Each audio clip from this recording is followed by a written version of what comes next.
Hello, welcome to Let's Talk About It. My name is Mark Nash and I'm your host. And today we have with us Noah Rattler. Noah Rattler is a wonderful guy who's very active in the community. And today we're just going to talk to him and find out what different projects he's working on. So hey Noah, how you doing? Say hello to everyone. I'm good. Thanks for having me out, Mark. I really appreciate the opportunity. Well, hey, we're happy to have you. So please get us up to date. You know, our audience wants to know, who are you? Where are you from? You know, how'd you get involved in nonprofits? Just talk to us. Well, my name's Noah Rattler, as Mark said. I'm a native Houstonian from the South Park neighborhood here in the city of Houston. I grew up there, and after leaving Sterling High School, I went out to Prairie View A&M University, where I studied mechanical engineering and physics. And during this time while I was growing up, I was taught in a way by my parents how to care for other people. Not in just my brothers and sisters, because there were four of us, not in a way to keep peace in the house, but in a way that helped us as individuals go out and try and make our communities better. And so as elementary school, did Boy Scouts and other little programs, installing firefighters, planting trees out around the schools. Middle school, high school, joined more organizations because I was used to it by then, and this was kind of part of who I was. When I went off to Prairie View, I started to volunteer with different organizations and join a fraternity, Rokai Side Recruitment and Retention Organization. And during that time, I would go out with the organization and start talking at high schools and middle schools about the benefits of coming to the university. And because of the two majors that I picked and the degree plan that I was on, okay. I stayed at Prairie View for a little while, and eventually some of the high school students were there who I talked to were at Prairie View. And they told me that they came to Prairie View because of the talk that I did at their high school. Oh, wow. And that was like one of the first times where I really saw an impact from some of the things that I'd done. I mean, it's always good to understand that you're doing something for the right reasons, but it's also good to get some feedback from that. And so that was really cool. It was really cool. And it kind of helped reaffirm my desire to keep trying to make the community better in whatever form or fashion that I could. Oh, wow. So yeah. Now for you said mechanical engineering degree in physics? Yes. And from there to move into doing volunteer work, I mean, where's the connection? Was it just the high schools? Is that what the connection was? Well, it was I've actually been more into the community longer than I've been studying engineering and physics. Okay. It started off, like I said, back in Boy Scouts when I was young. And just from watching my parents, growing up in a house that we grew up in, it was not a random occasion to have someone staying with us who needed a place to stay. And so my parents were always really caring people. They would give what they could when they could. And that was a really big example. I took that to heart. Subconsciously, it just kind of became a part of me. And that's who I am. That's a big part of who I am. So mechanical engineering and physics, even though science has been a love of mine, it's also a part of who I am. It's not the all of who I am. There's this other big portion of me, which is this humanitarian, activist type individual. This individual who believes that the world can be a better place if we try. If we make the conscious effort to make it a better place. And they actually do kind of come in handy together sometimes. If you look at, an individual told me once before that a good way to judge how close something is to the truth is to look at it in its native arena and then take it out of that situation, put it somewhere else. And if it still rings true, then you can bet that little saying or quote or whatever is pretty close to being true. And I started to think about that, and I had come across it before, but at that time I think I was maybe catching the bus back and forth to Prairie View for school. And I was thinking about Newton's laws. And one of his laws states that a force, object in motion will stay in motion until acted upon by some intervening force. And I started thinking about that. Well, people act the same way. Right. Our habits, our behaviors are like a motion, a kinetic energy that we have based on the things that we developed in our past. And they'll stay that. We'll stay that way. We'll maintain that course of action. We'll maintain those habits. until we're motivated to change by something that's exterior to us or some interior motivation. But there'll be something that's outside of the system of us in the habit, us in the behavior, that will have to come in and make us change our behavior. Generally, if people are comfortable doing what they're doing, they're going to stay that way. Right. And so an outside force has to intervene, just like in Newton's laws. And then I start to look at it differently. Okay, this social side of the world could be looked at through the lens of physics and engineering. Because at least mechanical engineering and physics, they both talk about motion, and a lot of, especially engineering, is systems analysis. Looking at something, you have these interacting parts, and you want to figure out what's going on in there. You have to put a boundary around it and contain it.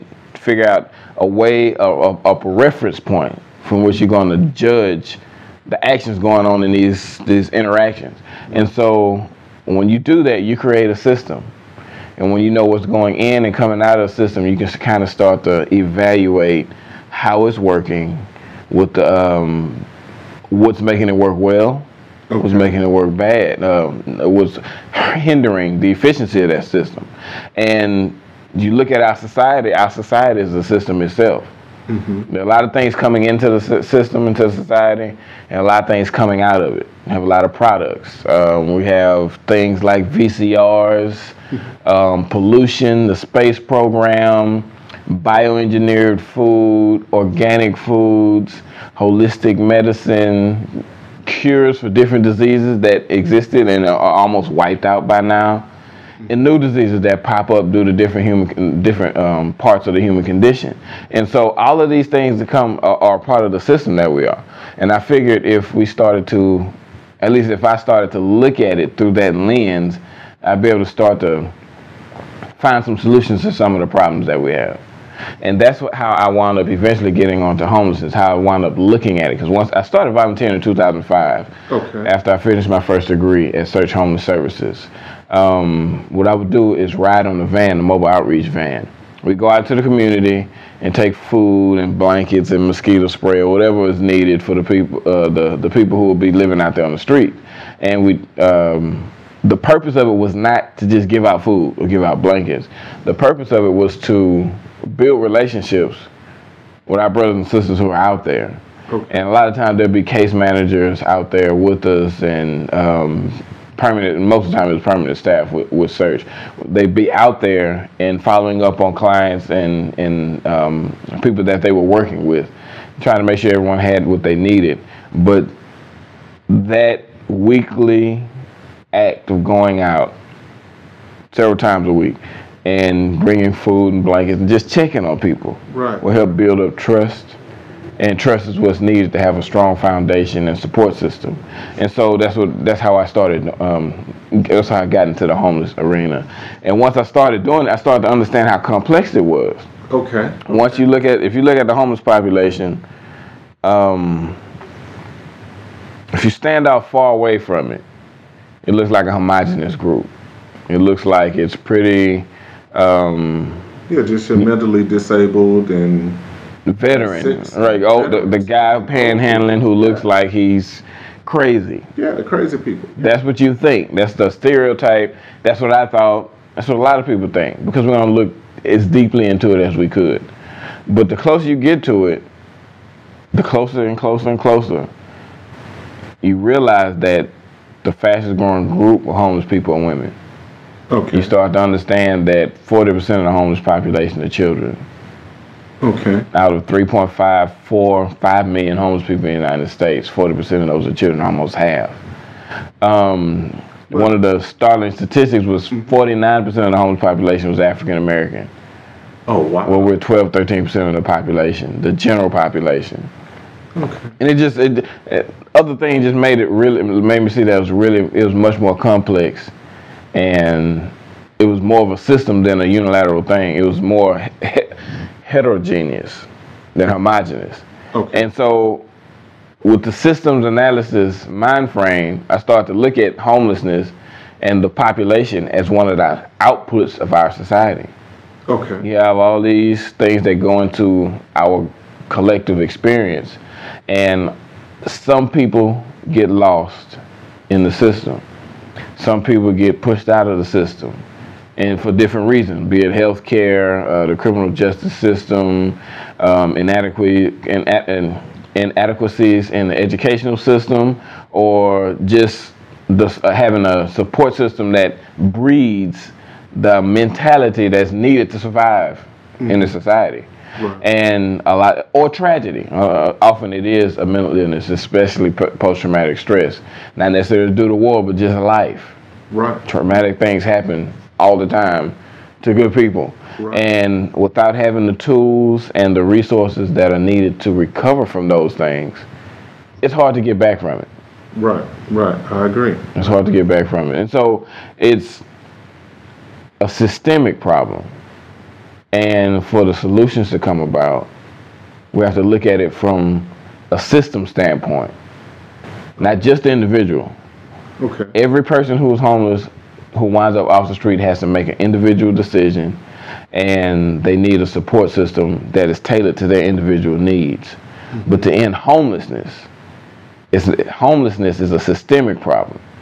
Okay, and the solutions would be systemic. Go ahead. Yeah, but what do you say to people who say that homelessness has been on the planet since the beginning of time and it's never going to go away? Homelessness has been on the planet since the beginning of time. The word is somewhat of a misnomer. Okay. Because technically someone's homeless if they wind up standing on someone's couch. You have somewhere to go. Mm-hmm. People who move back in with their parents. I've done it. Right. So I was technically homeless. And so it's a very broad scope when you say the word homeless. The ultimate issue, I believe, is really the chronically homeless, because those individuals who've been out there for 6 months, 3 years and up. Right. And a lot of that has to do with mental illness, and it's really tough. It's we don't have solutions to some of these problems. Drugs are not the solution, right. And even a lot of people are really gonna hate me when I say this. Please, but the housing first movement, it's a big movement of homeless service providers to do housing first, and that helps with people who have the mental capacity to function with little assistance. But for those who don't have it, the mental illness is still the crowning reason for that portion of the population. Okay. While they're homeless, you put them, you build a place for them to stay, they'll still wind up outside. And then eventually it goes into some people choose to stay out there. It's a very small percentage of the population who wants to be homeless, because it's not an easy life. But there are people who do not want to live the way that society is structured. They don't want to follow the rules, or they want to deal with the bills or things like that. And some people just want to be free of it. And so they choose to live out on the streets. And so that small population will probably always be there. No matter what the society looks like, there's always going to be someone who doesn't agree with it, or for some reason decides to go a different way. Right. And that's their choice. Okay. Someone who makes that choice. This is a free country. That's what we're about. Mm-hmm. The freedom to live our lives the way we want to live, as long as they don't interfere too much with everyone else's right to be free. Right. The mental illness is. We are going to have to do better about that. And there's a lot being done, but it's just a real tough cookie to crack. It's a real tough, it's a big issue. It's really complicated. Mm-hmm. And oftentimes they say the human brain is the final frontier, and it's going to be a while. If we can get past that, we may be able to bring an end to the suffering of the chronically homeless. Okay. So who are suffering due to mental illness. So we're trying to end suffering of the chronically homeless, or we're trying to house everybody? Depends on who you're talking to. Okay, so my personal thing, I'm about easing suffering. Okay. Housing everyone is, you can have a house and still have problems. Right. So it's not even, I'm not specifically focused on homelessness as it is. It's really about easing the suffering and making our general experience of life better.